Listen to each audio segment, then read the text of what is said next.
You're in for another great episode of the podcast, but first, do me a favor and click that subscribe button below, and let's dive in.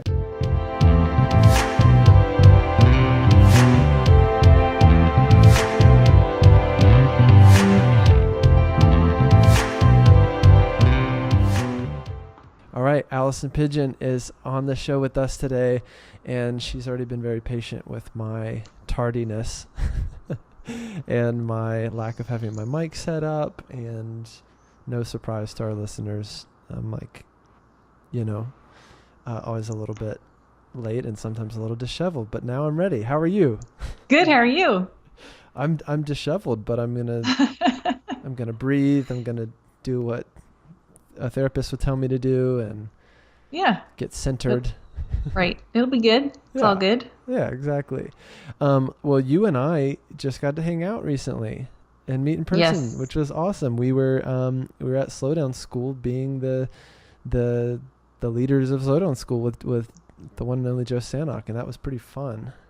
Yes, that was an amazing time. I'm so glad that we got to meet in person.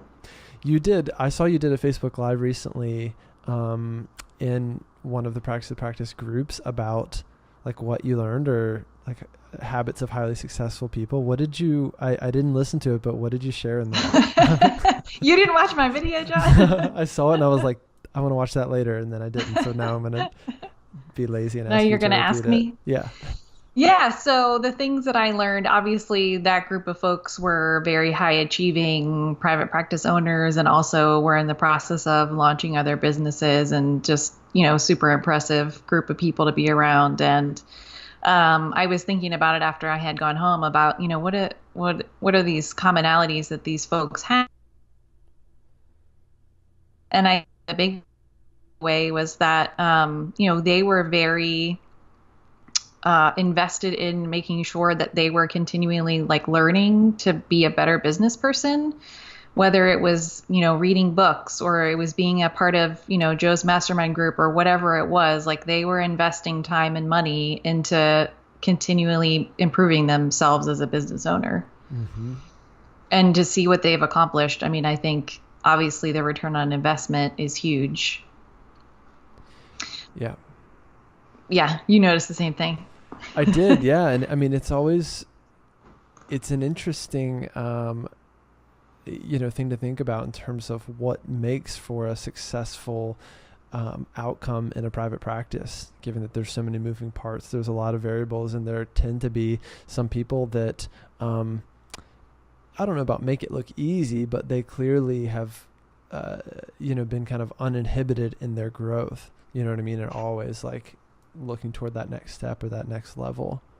Right. Yeah. Yeah. The other thing I noticed about that group of people was they weren't afraid to delegate. They realized, okay, this isn't my strength. I really need to hire this out. Or they just realized I can't do it all. I need to have other people supporting what I'm doing here. And I hear from so many consulting clients how they're afraid to hire a VA, or they're, how could I possibly hire somebody to do XYZ? And I think that they're just really holding themselves back, because you're never going to grow if you're the one who's always doing everything. Totally. What would you say to those therapists that are struggling to let go of that control, or know they need to hire someone to help but are having a hard time doing it?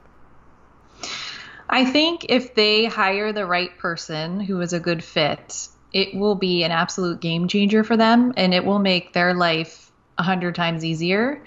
And what I hear from so many consulting clients is they say, I wish I would have done this sooner. Yeah. Oh, totally. It's always scarier in our minds than it is in reality, right? Or there's this feeling of no one can do things as well as I can. For many therapists, the first thing to delegate is giving up the phones, right? Or having someone answer your phone. And it's well, clients, or a VA won't be able to sell me like I can sell me. And the reality is that ends up just being plain wrong most of the time. Right. And actually what I hear from therapists too is that when they start to get really busy and they don't want to take in any more clients and they're still answering the phone, they end up taking more clients than they want to because they have a hard time saying no. Sure. And my answer to them is hire a VA, and Yeah. it'll be very easy for them to say no. That and upping your fee. I found that, years ago when I hired my first VA, getting over the fear of raising one's fee became a lot easier when I could just like text my VA and be like, oh, I'm full again. By the way, my fee just went up $50 or whatever. And then she would sell that. She would go, okay, cool, no problem. And then she would sell that fee, and things would keep moving. So it really helps to have that layer between you and, the general public. Right. Yeah. Right. Yeah.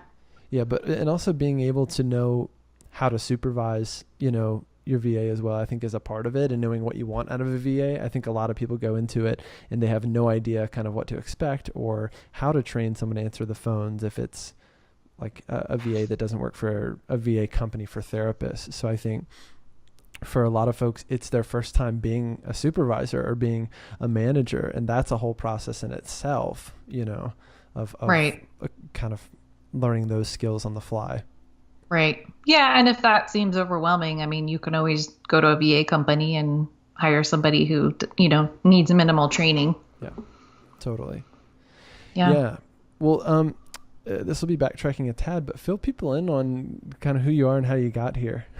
Yeah. That's a great question. So I worked in community mental health, and in 2015 just got super burned out and started a private practice just because I wasn't really sure what else to do. And took kind of a crash course that was self-taught in the business of private practice, and started hiring people, formed a group practice that's called Move Forward Counseling. I'm located in Lancaster County, Pennsylvania, and it just kept growing and growing and growing. And now we have 4 offices. I have 6 therapists. I'm hiring my 7th. I have 2 assistants.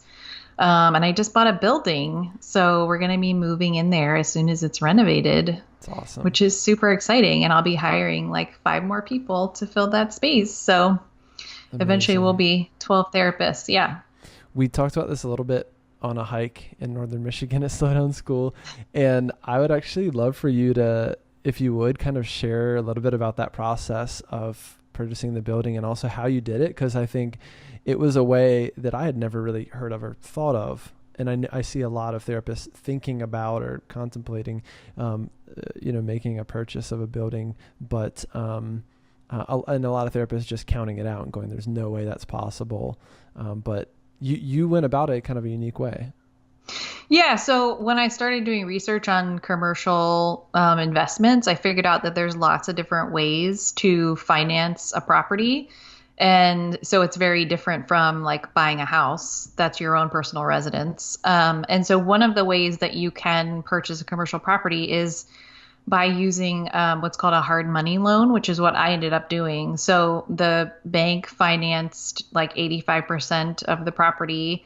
They also gave me the money to do the renovations. And then I got the other 15% down from a friend of mine who's an investor. And so after the building is renovated, we're going to get it reappraised, hopefully get the money back out of it to pay off the hard money loan. And then I'll just have the mortgage from the bank. So essentially there'll be none of my own money into this project. Kind of amazing. Thank you. I think you hacked the system. Yeah. But it's actually very common. It's called the Burr strategy in real estate investing. Okay. And so people do it too with like flipping houses and stuff. It's basically the same thing you do when you flip a house.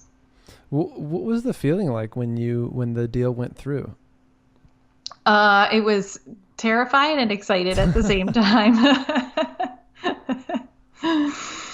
Yeah, we just had settlement a couple weeks ago, so It's yeah. awesome. Yeah. Yeah. But thank you. I'm a big proponent of, doing things even though it feels scary. Totally. Yeah. Totally.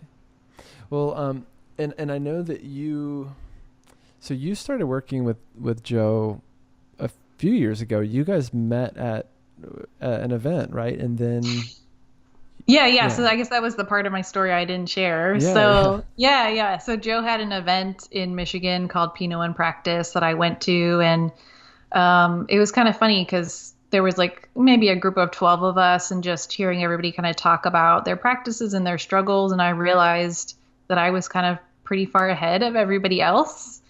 And that, when Joe was answering people's questions, I was sort of formulating the answer that I would have given, and they were similar. And then I was like, oh, maybe I could be a business consultant. And I just asked Joe, I was like, did you ever think about, bringing other people on your team? And he was like, yeah, I've actually been thinking about it.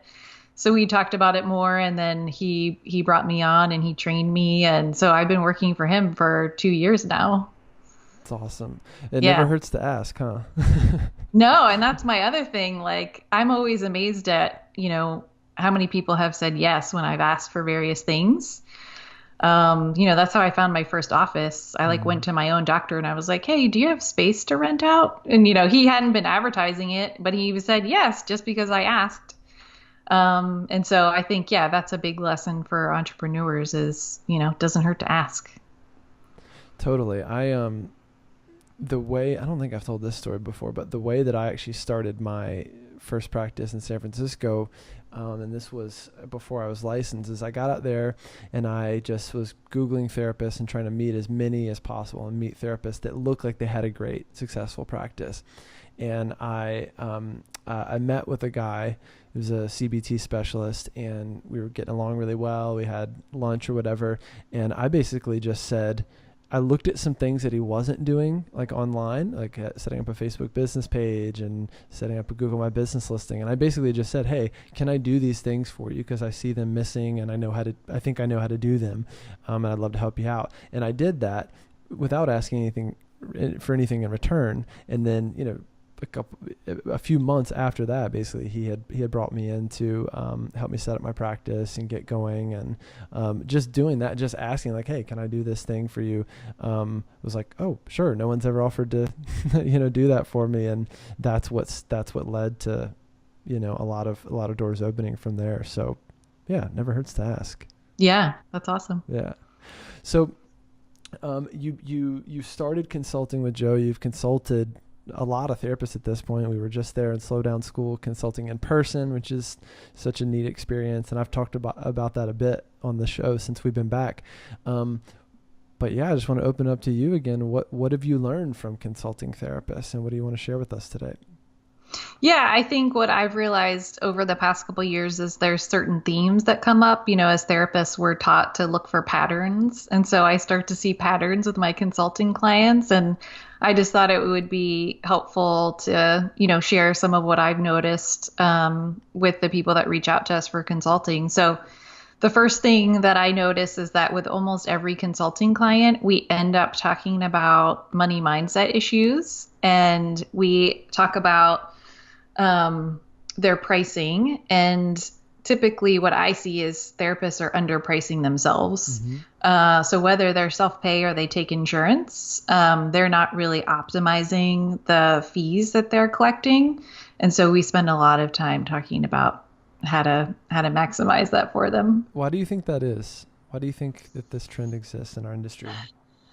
I think there's probably many facets to why. I mean, I know going to graduate school and coming up in, a community nonprofit world, you just sort of got the impression you're just going to be poor because you chose to be a therapist.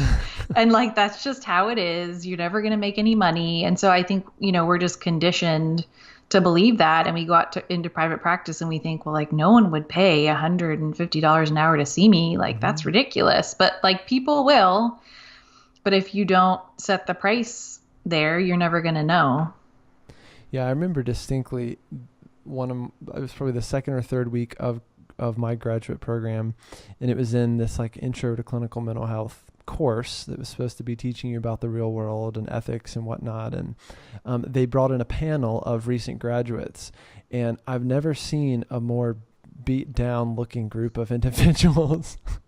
It was almost like they went out specifically to find people, recent counselors who were making terrible, who are not making any money, who are struggling along. They were exhausted. They're working like the graveyard shift at the jail and like had recently been assaulted. And they're like, let's get 7 of those people to come in and talk to these, young, like, hopeful counseling students. And I remember sitting there and the message was essentially across the board, you can't help people and make money. You're never, if you're in it for that, or if you think you're going to help people and make even decent money, whatever that means or whatever that meant at the time, you're in the wrong place and you should really think about quitting this program.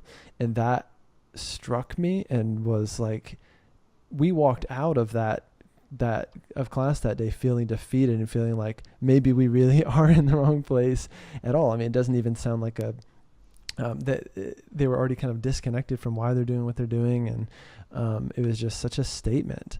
And so Wow. I even referenced that story in one of my my emails that goes out to new email subscribers, and how that very day and that moment is a lot of what still drives me today, of like therapists being told you can't help people and make money or make a decent living. Because I think that myth still is very much alive today, even in therapists who've been in the field a long time, and shame other therapists for raising their fees or for being entrepreneurial or whatever it is. So I think we have to keep bringing it into the conversation, and kind of pushing the industry forward.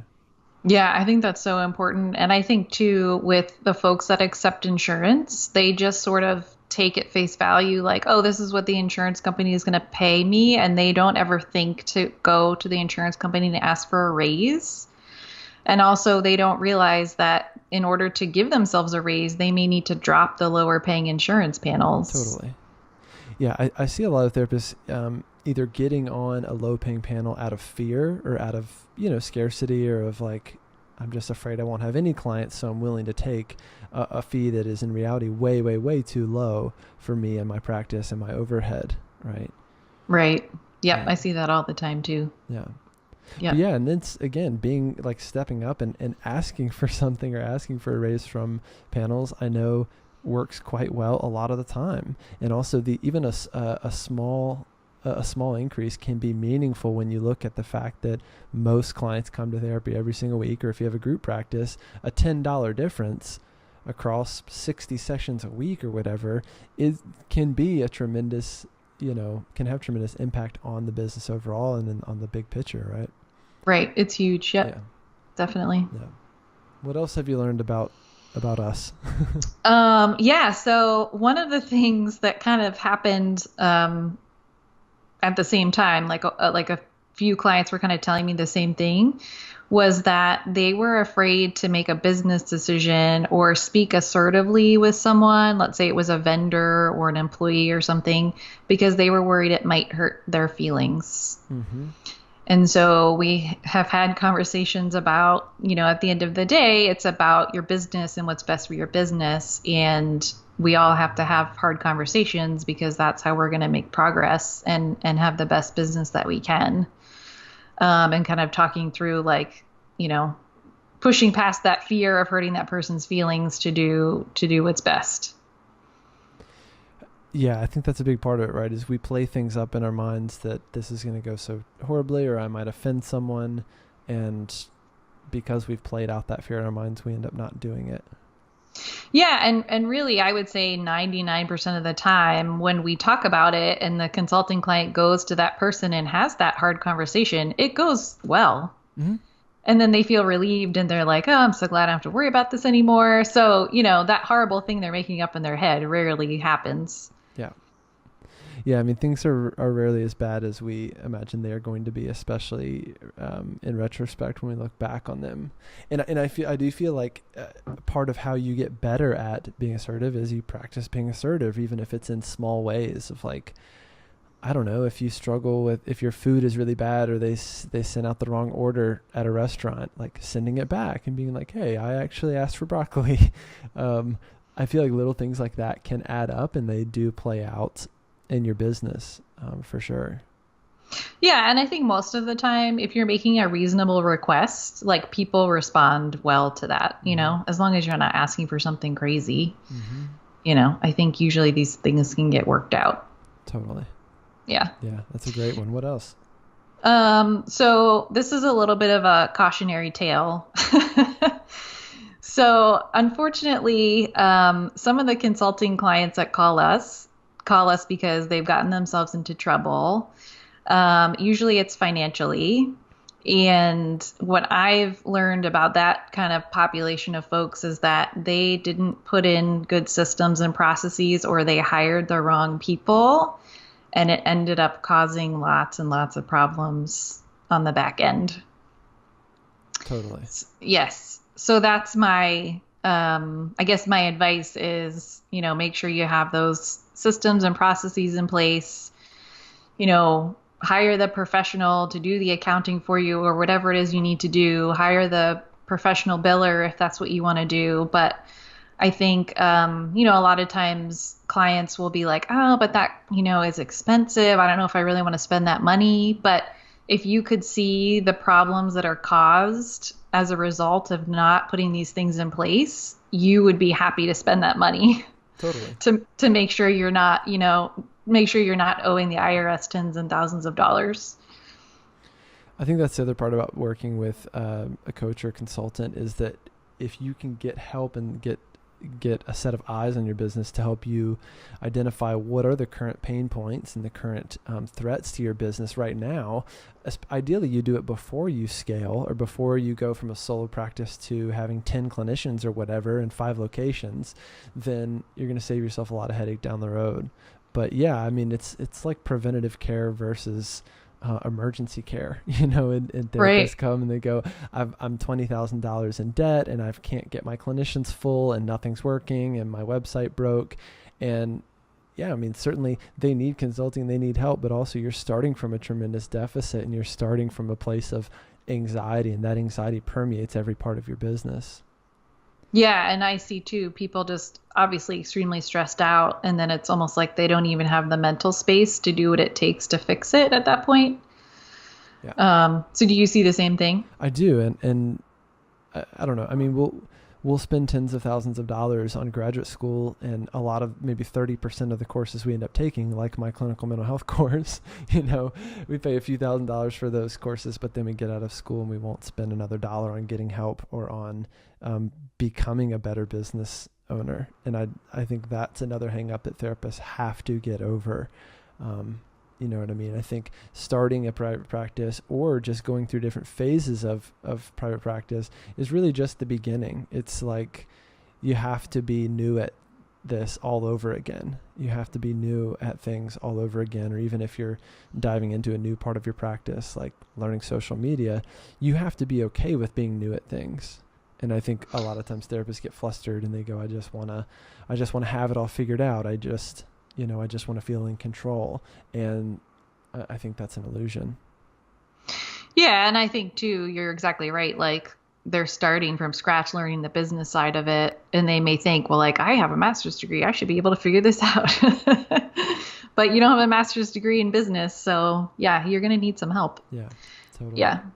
What else have you learned along the way? So one thing that I was talking actually this morning with a consulting client about is that people tend to get distracted by new ideas when they're in what I call the crappy middle. And so what I mean by that is at the beginning, it seems super fun, right? To like launch this practice and learn all these new things. And when you're at the other end, like when you finally get it to the point where you want it and you look back on what you accomplished and it feels great, then it's good, But the middle part can be really crappy for a lot of people.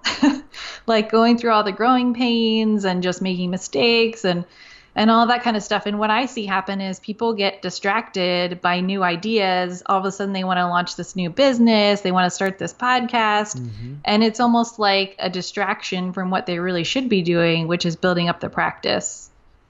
It's all the non-sexy things that we have to do.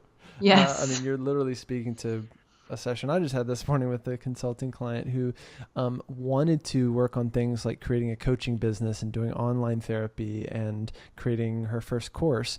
And all of the things, she needed a new EHR. She needed to fire her billing company. She needed a new phone system that just wasn't working. And we have to loop back around and address all that stuff. Of course, we want to do something that's a bit more fun, or that maybe we feel like has a promise of making me all this extra money or whatever it is. But you're right. I mean, we have to do the foundational stuff and get it right. Yeah, and I think that's, what I see is that people don't even realize that's what they're doing. And so, maybe if you're in the middle of growing your business and you think like, oh, I should go off and do this other thing, you really should stop and ask yourself, am I doing this just because growing this practice and being in the middle feels really tough and I don't, I want to escape from it for a while, or is it really a good idea, from a business, the business side of things? Totally. Yeah, that's a great one. That's awesome. What else you got? So something else that I noticed is that therapists have all the resources that they need to do something, like maybe it's start a group practice or whatever it is. And the only thing that's really holding them back is fear. Mm-hmm. And I had a mastermind group running this past spring, and it was to start a group practice. And a lot of the participants in there did an amazing job, got way further ahead than I thought with hiring clinicians. Some of them had multiple clinicians by the time we were done in the 6 months, and one person didn't. And it came out sort of at the last session that like she was just afraid to put up that job posting. Yep. And it wasn't that she didn't have the knowledge or the resources, because we were helping her every step of the way. She was just afraid. And so I think that's a really important thing to keep in mind, is that, yeah, this stuff is scary because you may have never done it before. But what I do to work through that is just think about like, okay, what's the worst thing that can happen? Mm-hmm. So like when I started my practice and I quit my, salaried director job, I thought, what's the worst thing that can happen? This business fails and I just go back and get another job. Like I have marketable skills. Sure. Somebody will hire me, right? Scenario. Yep. Yeah. So that gave me the confidence to really jump in and build the business into what I wanted it to be, because I knew I sort of had that like safety net. And so even though it was scary and I was afraid at points, I did it anyway. Totally. And so I think that's a really important thing to remember, is that like so many parts along the journey of building your practice are going to feel scary, but that doesn't mean you shouldn't do it. Totally. You should just do it anyway. There was a friend of mine in graduate school who was reading this self-help book that had really changed his life. I never read it, but I remember the title, and I say that I use the title sometimes. It sounds cheesy, but it's true. The title was Feel the Fear and Do It Anyway. And the whole book was, it was just like a self-help book on dealing with fear and feeling it, but doing the thing anyway. Otherwise we get inhibited by that fear. We stay stuck, and it kind of validates the fear. So I think that's great. It's moving forward, even with the feelings of fear.